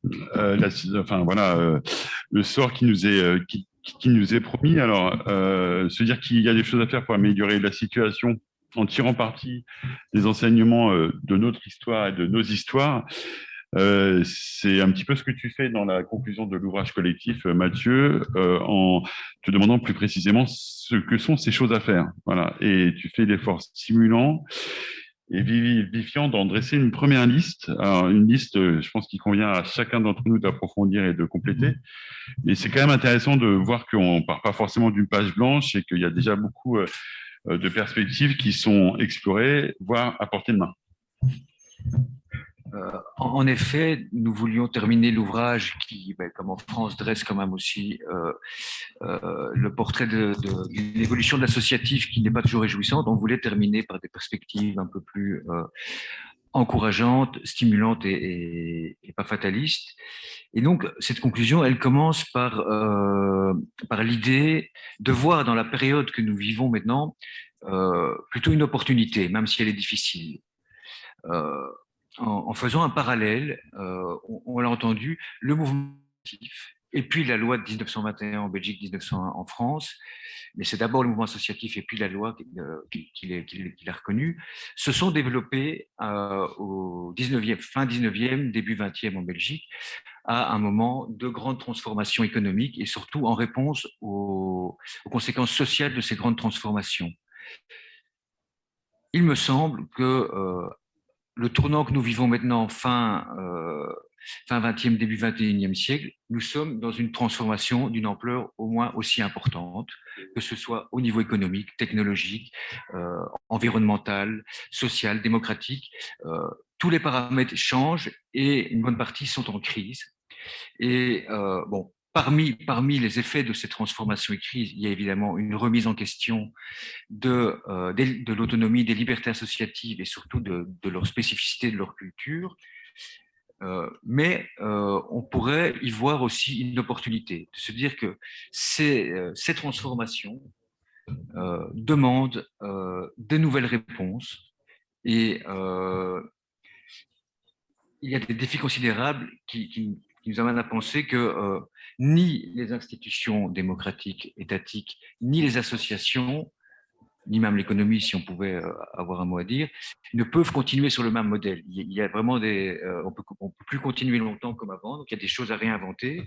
Et là, l'associatif a un rôle crucial à jouer en se réinscrivant dans son histoire, dans cette histoire où effectivement, au XIXe siècle, ce sont des associations qui ont élaboré ensemble des réponses communes aux besoins rencontrés par les populations. Et puis, petit à petit, ça s'est transformé en État social. Mais il y a vraiment eu un pouvoir d'invention de réponses à des besoins qui venaient des associations. Et donc, voilà, nous aimerions voir dans les temps difficiles que nous vivons maintenant, une opportunité pour l'associatif de renouer avec son histoire, de se réaffirmer, de réaffirmer sa nécessité en tant que force capable d'inventer, d'entendre les besoins qui sont vécus par les populations et d'inventer des réponses nouvelles à ces besoins, puisque les anciennes ne sont plus vraiment adaptées. Alors, Henri, on n'a pas trouvé le modèle parfait, la réponse de ces réponses, mais nous avons, dans tous les travaux du collectif, essayé d'extraire quelques conditions, quelques dispositions à réunir pour permettre d'aller vers l'élaboration de ces réponses. Et la première, c'est évidemment d'accepter de se réinventer, de se remettre en question, et donc pour ce faire, de prendre le temps. On le connaît, on le sait, les associations sont prises dans une course, la tête dans le guidon. Il y a vraiment nécessité, malgré les urgences auxquelles les associations doivent faire face, les urgences de leur public, les urgences sociales, il y a vraiment une nécessité de prendre un temps de réflexion sans tomber dans la réunionnite, en essayant d'inventer des dispositifs créatifs pour ce temps de réflexion, un temps de réflexion, de remise en question et d'expérimentation qui doit être pris aussi bien au sein de chaque association qu'entre associations. Et c'est modestement ce que le collectif 21 a un peu pu apporter pendant 2 ans aux associations, c'était ça. C'était un moment où les gens pouvaient, que ce soit en présence physique et puis en webinaire, lever la tête et réfléchir ensemble. Vous aurez un atelier demain qui va aller dans ce sens-là, dépressuriser, c'est un acte politique. Deuxième condition, c'est de cultiver la culture associative, c'est-à-dire à la fois l'entretenir et à la fois la renouveler, mais ne pas se laisser coloniser par une tendance à la managérialisation de l'associatif, à la professionnalisation qui fait qu'on oublie la spécificité. Parce que l'associatif, c'est pas seulement l'autonomie qu'il nous importe de défendre, c'est sa spécificité, le fait qu'il a une manière de travailler, d'être avec les publics qui n'est ni celui du marché, ni celle du marché, ni celle des services publics. Donc, il y a une culture à entretenir et surtout à réinventer et avec créativité, avec l'importance de recréer des récits, que ce soit des récits d'avenir un peu globaux ou des récits plus locaux sur ce qui se passe, sur ce qui s'invente dans l'associatif. Troisième condition, disposition, et ça ressort vraiment de plusieurs séminaires, webinaires que nous avons eus, c'est d'être moins frileux et plus audacieux. On sait que les marges de manœuvre de l'associatif sont de plus en plus réduites, qu'il est sous pression, qu'il fait l'objet de répression. Mais on a constaté aussi dans nos travaux qu'il y avait aussi parfois une tendance de l'associatif à prendre les injonctions un peu trop à la lettre, à se tenir à carreau avant même d'oser remettre en question une injonction. Et que, voilà, vis-à-vis des pouvoirs publics, en tout cas, l'associatif pourrait affirmer davantage ses propositions, voire désobéir quelque peu pour les mettre en œuvre, en sachant qu'une désobéissance doit être collective, concertée, en pesant bien les risques et en protégeant évidemment les travailleurs et les publics, et qu'on on serait étonnés parfois d'être entendus si nous étions plus audacieux. Quatrième disposition, entendre et s'entendre avec les dynamiques émergentes. Que ce soit sur le terrain de la désobéissance ou de l'invention, il y a évidemment toute une série de nouvelles dynamiques, que ce soit le mouvement MeToo, les Jeunes pour le climat, les ZAD, les Gilets jaunes, qui ne sont pas l'associatif, qui répondent quand même à des questions communes à celles de l'associatif et qui ont des capacités de mobilisation, d'action dont on pourrait s'inspirer et avec lesquelles on pourrait chercher des complémentarités. Je pense que ces mouvements-là garderont leur spécificité et ne pourront jamais fonctionner complètement dans un cadre associatif ou avec l'associatif, mais il y a des réciprocités à établir entre les deux, en sachant que ces mouvements peuvent apprendre à l'associatif des manières de se régénérer et que l'associatif peut apporter du relais, parfois des soutiens, des cadres dont ces mouvements éphémères et fragiles ont besoin aussi. Alors, entendre et s'entendre avec ces dynamiques, mais aussi faire association entre associations. Ça nous semble important de sortir de son association, de sortir de son silo, comme disait Gilles ce matin, et de faire association avec d'autres. À la fois pour ne pas tomber dans le jeu de la concurrence entre associations auxquelles nous poussent de plus en plus les modalités de subvention, à la fois parce que le fait de sortir de son association et de rencontrer les autres, ça permet d'envisager d'autres angles de vue, d'autres préoccupations, et que c'est en se décentrant de son objet, de son mandat, de ses manières habituelles de faire, qu'on peut vraiment engendrer quelque chose de collectif et de la pensée nouvelle. Si chacun reste dans son silo, dans sa manière de faire, il ne s'inventera pas beaucoup de nouveau. Alors, ces associations entre associations, le fait de faire association entre associations, on peut évidemment l'élargir avec d'autres composantes, d'autres acteurs sociaux comme les syndicats et surtout avec les publics. Là, il y a quelque chose à faire avec les publics. Sixième condition, revendiquer le conflit. Il y a une tendance quand même dans l'associatif à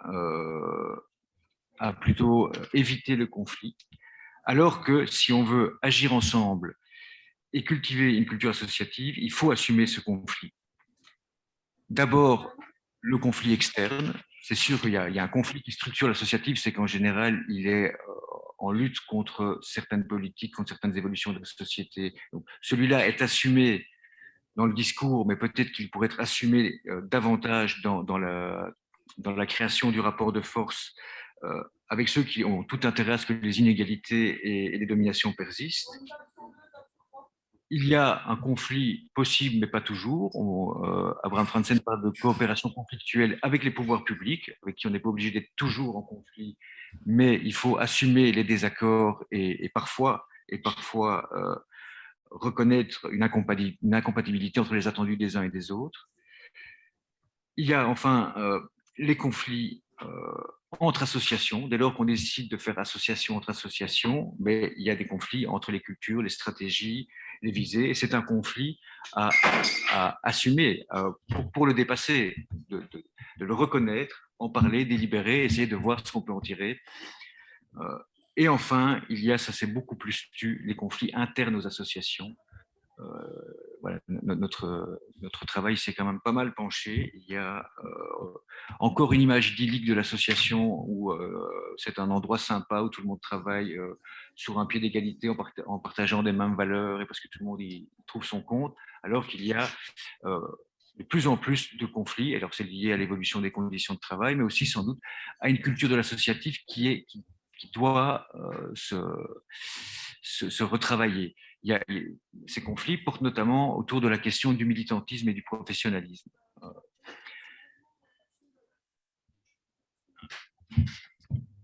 Et la tendance, même si elle peut être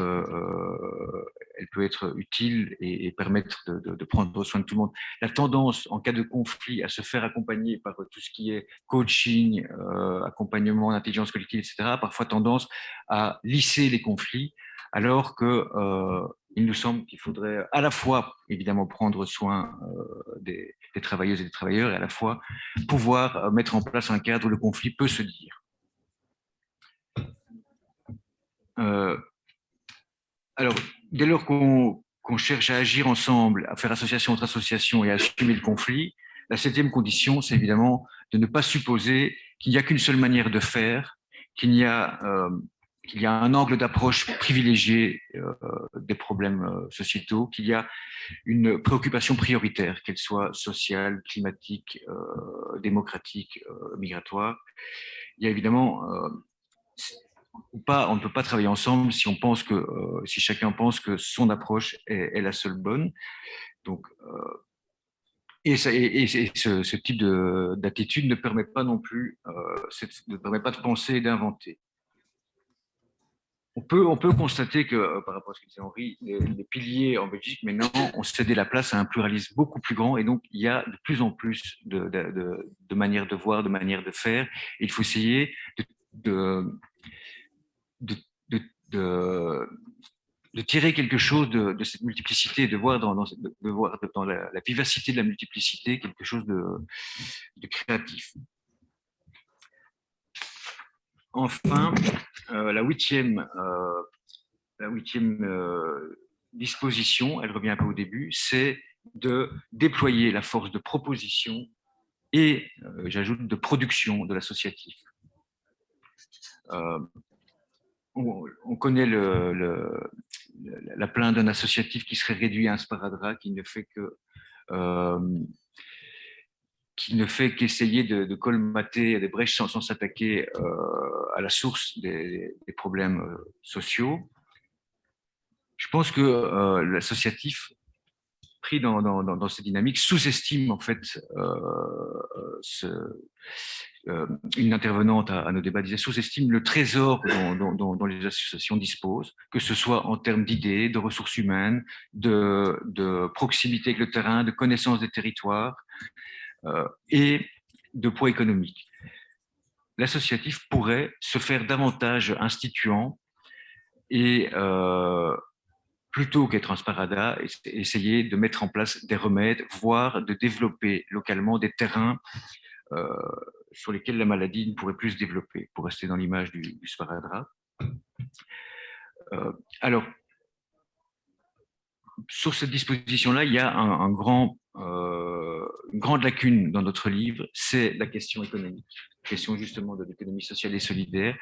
On l'a évoqué au collectif 21 et on n'a pas eu le temps dans les 2 années de l'approfondir suffisamment que pour en faire une partie de l'ouvrage et en extraire des propositions.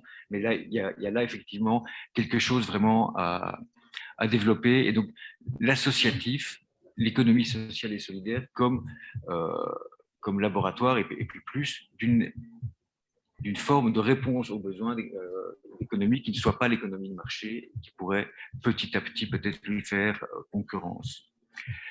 Alors voilà, ça c'était les 8 dispositions qu'on a ressorties de nos travaux. Alors c'est pas exhaustif, on a choisi les conditions qui nous semblaient les plus porteuses. Et pour terminer, je voudrais dire qu'en déployant tout ça, il y a 2 choses encore fondamentales, c'est de ne jamais perdre de vue les populations pour lesquelles nous œuvrons et de jamais perdre de vue les finalités, ne jamais devenir sa propre fin et de transformer du moyen que nous sommes, de transformer le moyen que nous sommes en finalité, ne jamais perdre de vue sa finalité et en même temps pouvoir aussi à un moment reconnaître sa finitude. C'est une question délicate à aborder, mais si on veut qu'il y ait du nouveau, du renouvellement, peut-être que certaines associations doivent à un moment reconnaître qu'elles ont fait leur temps, idéalement parce qu'elles ont atteint leur objectif, leur finalité, et ce n'est pas souvent le cas, mais peut-être aussi parce que d'autres répondent d'une manière plus adaptée au temps présent à la question à laquelle elles répondaient. Voilà, je terminerai là-dessus et en disant en tout cas, peut-être pour terminer en disant que l'associatif doit vraiment prendre nécessité de se réinventer et de répondre aux défis actuels, parce que, à mon sens, le politique ne le fait pas suffisamment et que, par contre, des franges encore minoritaires et radicalisées, mais de la population, s'en rendent de plus en plus compte et qu'il y aurait peut-être un risque à ce que le discrédit dont souffre le politique déteigne sur les associations.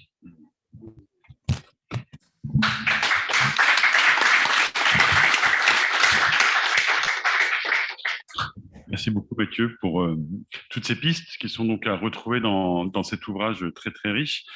Et en parlant de richesse des contributions et des échanges, on a une vingtaine de minutes maintenant pour discuter ensemble. Et donc on va pouvoir passer le micro sans fil et en profiter, je pense, pour aussi avoir des prises de parole à la fois féminines et masculines pour contrebalancer un tout petit peu ce qui s'est passé à la féminine.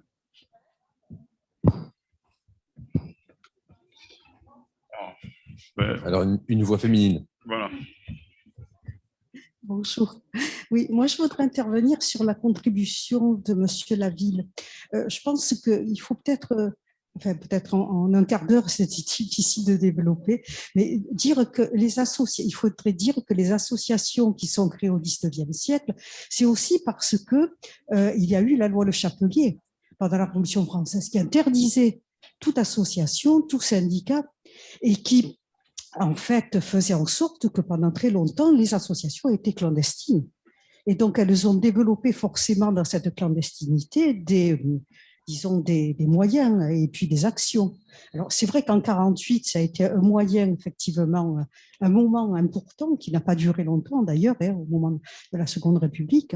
Et je pense que c'est une particularité française, ça aussi, le fait que cette clandestinité a développé quelque chose qui ne pouvait pas se faire autrement. Voilà. Merci. On va peut-être prendre deux, trois questions, interventions, et puis après, on redonnera la parole à la tribune. Oui, moi, ma question, c'est pour mes amis belges. J'ai participé à quelques forums sociaux européens et à ma grande surprise, le syndicat belge, surtout un qui est habillé de couleur verte, a souvent participé à ces forums sociaux européens, alors qu'en France, les syndicats se sont désintéressés de ces forums sociaux qui étaient quand même dans le cadre de la lutte contre le marché, contre l'ultralibéralisme. Et alors, je suis content que ce soit Madame Kedatak qui ait pris la parole avant moi. Et je voulais savoir si en Belgique, la question d'attaque s'est créée, Attaque Belgique, sur les mêmes bases, alors que je sais qu'au Québec, il y a une association attaque très pertinente dans ce cas contre l'ultralibéralisme. Et la question de l'engagement syndical, je voulais, si vous pouviez compléter, vous avez parlé du clivage politique, mais est-ce que le clivage syndical existe aussi entre la Wallonie, Bruxelles et la Flandre, ou est-ce que ça, au moins, ça fait consensus? Peut-être encore une ou deux interventions et après on tente de répondre. Donc, Clément et Mirabel après. Alors, je vais compléter la vision de la première département de votre prénom. La suite à la clandestinité des associations en après-guerre, ça a été l'hyper-institutionnalisation, la volonté d'hyper-institutionnaliser les associations, notamment à travers la Ve République en France. Je suis désolé, la Belgique est un peu plus inconnue. Et du coup, en fait, j'ai beaucoup entendu que la problématique des associations, c'était de se tenir loin du jeu. Et j'ai entendu aussi des propos qu'on a sur le constat qu'on pouvait faire sur les problématiques de l'association, qu'on l'a dépareillé du politique aussi. Il est très important de voir que l'élan démocratique dans son ensemble, notamment au niveau des associations, de la participation, mais aussi de la participation citoyenne et du recours au droit. Et je pense que le combat doit être vraiment cette triptyque-là. Le droit commun, le droit des associations et leur exploration. On vote le besoin du vote au sein d'une démocratie. Je pense que... vivre ensemble et notre capacité à faire société.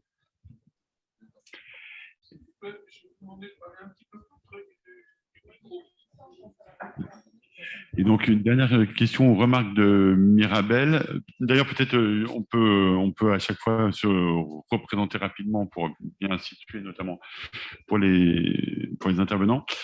Et puis après, on donnera la parole à la tribune. C'était une réaction sur un point de détail qui n'en est pas vraiment un par rapport à votre intervention. À la fin, vous dites, vous liez le fait qu'il n'y ait pas de présence officielle de l'extrême droite en Wallonie et à Bruxelles liée à cette existence d'un monde associatif, la manière dont vous l'avez décrit. Je serais un peu plus prudente. On a aussi un imaginaire colonial et raciste en Belgique qui est pris en charge par les institutions directement, par un certain nombre de manifestations liées au Congo belge, contre lequel le champ associatif se mobilise peu, ou de manière, sur un champ très militant de l'antiracisme et tout ça, il y a actuellement des mobilisations, mais du coup, je trouve que ça mériterait quand même d'être peut-être un peu précisé, parce qu'à partir du moment où les institutions officielles, les bourgmestres réitèrent des rituels coloniaux et racistes, comme la figure du sauvage de hâte et tout ça, il y a une prise en charge en fait qui peut-être explique aussi le fait qu'il n'y a pas besoin d'une traduction dans un parti extra-parlementaire de l'extrême droite. Enfin, je ne sais pas, moi je trouve que là-dessus, ça mériterait peut-être d'être étudié plus précisément. Merci. Deux questions un peu spécifiques au monde belge sur les syndicats sur cette question de l'imaginaire colonial et raciste en Belgique, et puis donc la question de Clémence sur le droit commun. Je ne sais pas, peut-être on peut vous laisser la parole parce qu'il y a des questions centrées sur la Belgique d'abord.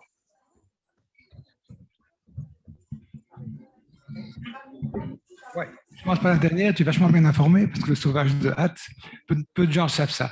Il s'agit d'une tradition complètement débile, mais à mon avis, c'est la dernière fois que ce sauvage se balade dans la rue. Pour le moment, il y a vraiment une prise de conscience extrêmement large qui est appuyée par des travaux parlementaires pour régler son compte à l'imaginaire colonial de la Belgique.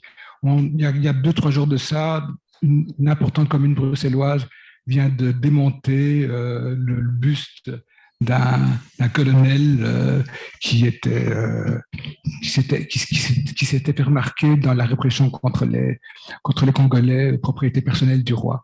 Donc là, je pense que, et je dirais, et même en Flandre, où nous avons une extrême droite puissante, ce n'est pas pire qu'ailleurs, mais donc pour la Flandre, c'est clair. Du côté wallon, je ne vois rien qui va dans ce sens. Pour le moment, en tout cas sur la question coloniale, on peut en discuter sur la question de l'islamophobie, c'est une autre question. Mais sur la question de régler que la Belgique règle son compte avec son passé colonial, on est engagé maintenant dans un tunnel et on ne reculera pas. Les derniers propos qui ont été tenus par le Premier ministre lors de son voyage au Congo, bon, c'est pas mon ami, le Premier ministre, mais là quand même, y compris les associations afrodescendantes ont salué les pas qui ont été faits. Et moi, je pense que c'est lié donc aux deux raisons que j'ai citées. La première, et une des deux, c'est la force du secteur associatif. Mais là, c'est une hypothèse personnelle. Et effectivement, on peut la discuter. Par rapport à l'autre question sur le rôle des associations syndicales, moi, je ne suis pas qualifié pour parler de l'impact des associations des syndicats français qui donc seraient absents. Mais il faut bien garder en tête la puissance économique tout à fait différente des syndicats. Ici, en Belgique, nous avons des associations syndicales qui sont puissantes, très puissantes et incontournables. Et alors, ça sort un peu de notre sujet, mais il faut savoir, parce que maintenant on discute beaucoup, y compris en France, du pouvoir d'achat, nous avons en Belgique, c'est un des derniers pays d'Europe, c'est peut-être même le seul, qui fonctionne avec l'échelle mobile des salaires, que nous appelons l'indexation. Ça veut dire que le coût de la vie et la hausse du coût de la vie sont immédiatement répercutés sur le montant des salaires et des allocations sociales. On ne doit pas chaque fois refaire la bataille. Alors bon, c'est pas parfait, etc. Mais ça, c'est aussi le résultat de la puissance des organisations syndicales en Belgique. Et cette puissance permet à ces associations d'être présentes dans tous les secteurs de la vie politique et sociale, y compris donc dans la solidarité avec le Sud, y compris avec l'altermondialisme. Pour Attac, il existe un Attac belge extrêmement sympathique. Je ne pense pas du tout qui est sur les mêmes bases politiques qu'Attaque France, mais je ne pense pas qu'elle ait le même impact. Hein. Bon, par exemple, des personnalités comme Aurélie Trouvé, qui a joué le rôle que vous savez au Parlement de l'Union populaire, nous n'avons pas ça, hein, parce que le mouvement ouvrier traditionnel en Belgique continue à jouer un rôle que moi je trouve important. Mais là, peut-être Mathieu, d'un autre avis, parce qu'il connaît ça très bien aussi. Non, je peux compléter. Bon, Attaque en Belgique, c'est une histoire belge aussi. Au moment où le mouvement s'est créé en France, il y a eu une tentative de créer Attaque Belgique, et donc il y a eu. Alors, j'ai suivi ça au début. Je ne sais plus maintenant où sont les forces, mais au début, il y a eu Attaque Belgique qui a été créée principalement par des ONG. Il y a eu, en réponse à cela, Attaque Bruxelles, qui a été créée par des militants d'extrême gauche et dans une approche plus citoyenne. Et puis, Attaque Bruxelles 2, qui a été recréé par d'autres qui voulaient être moins gauchistes. Bon, voilà, c'était vraiment pas la guerre, mais la concurrence entre les trois. Et un conflit pas organisé. Il n'y avait pas vraiment de débat entre eux, c'était plutôt de la rivalité. Chacun voulait avoir son morceau de gâteau.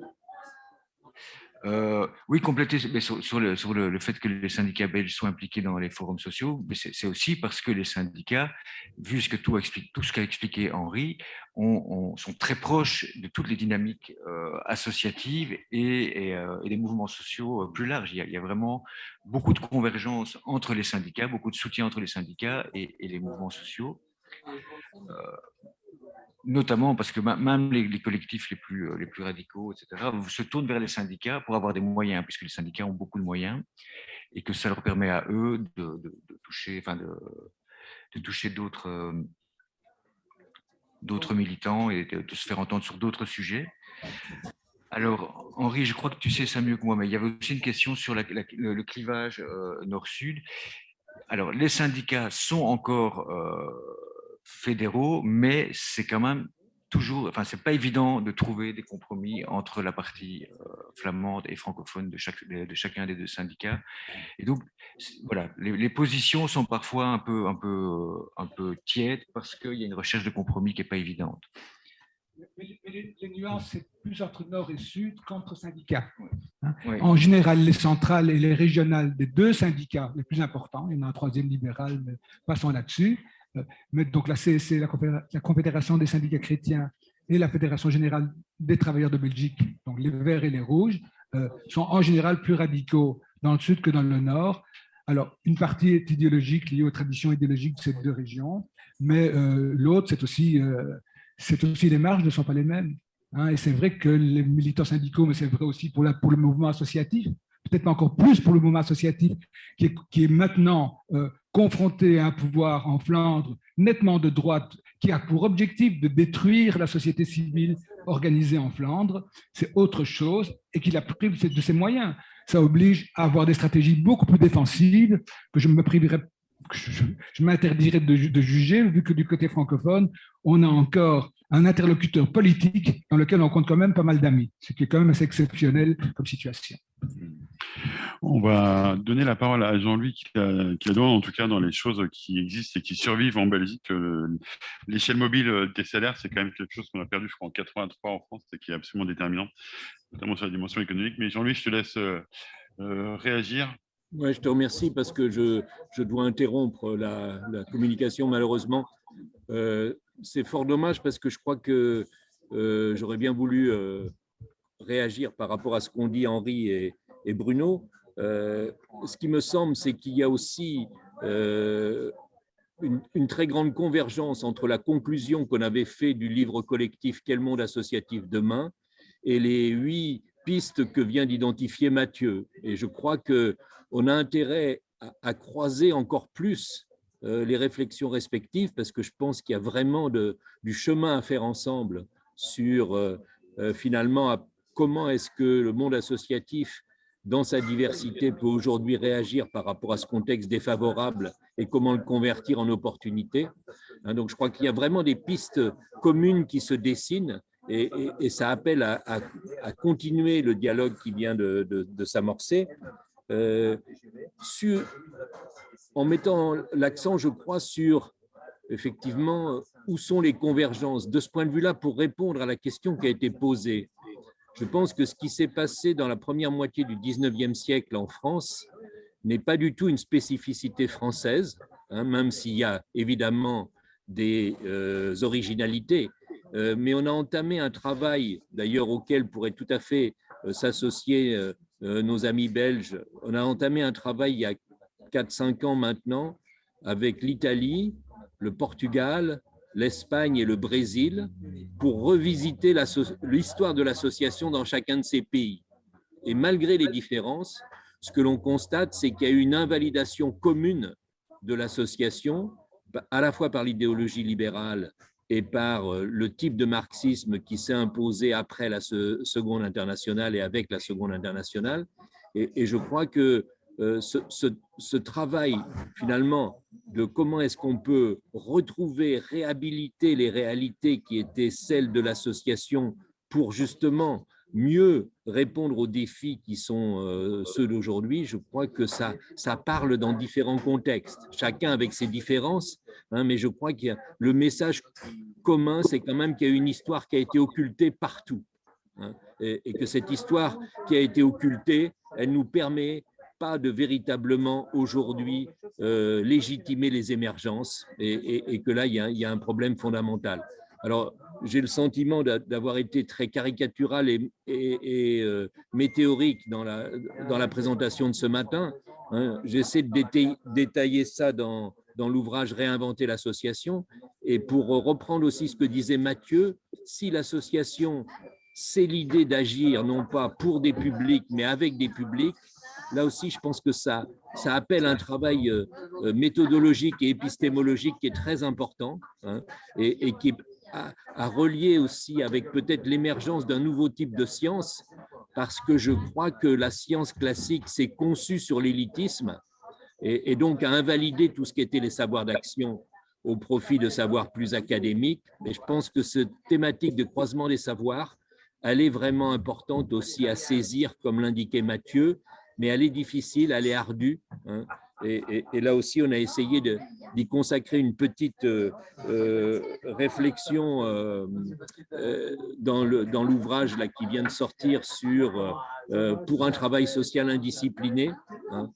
Je crois qu'effectivement, l'association a retrouvé les vertus de l'indiscipline pour être à nouveau respectée dans le monde qui est celui d'aujourd'hui.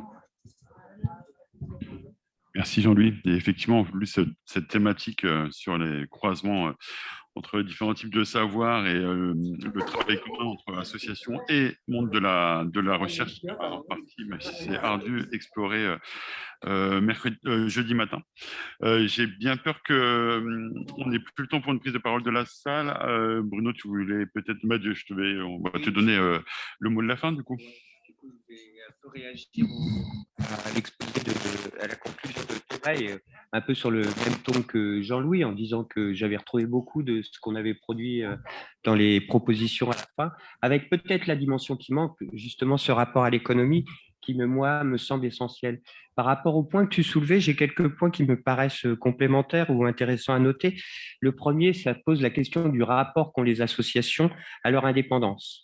Et quand on parle de l'indépendance, ça peut bien sûr être l'indépendance par rapport à des courants politiques ou des partis politiques, mais il y a aussi toute l'indépendance dans leur modèle économique, et notamment le rapport qu'on a pu avoir à la fois à la tutelle de l'État à travers les subventions, mais aujourd'hui à la tutelle de l'entrepreneuriat néolibéral à travers tous les fonds philanthropiques, etc., les fondations, etc. En tout cas, ça pose la question de comment on repose la question de l'autonomie à travers nos organisations, ce qui me semble essentiel. La deuxième, c'est la question du rapport au travail. Et là, il y avait une discussion par rapport aux syndicats.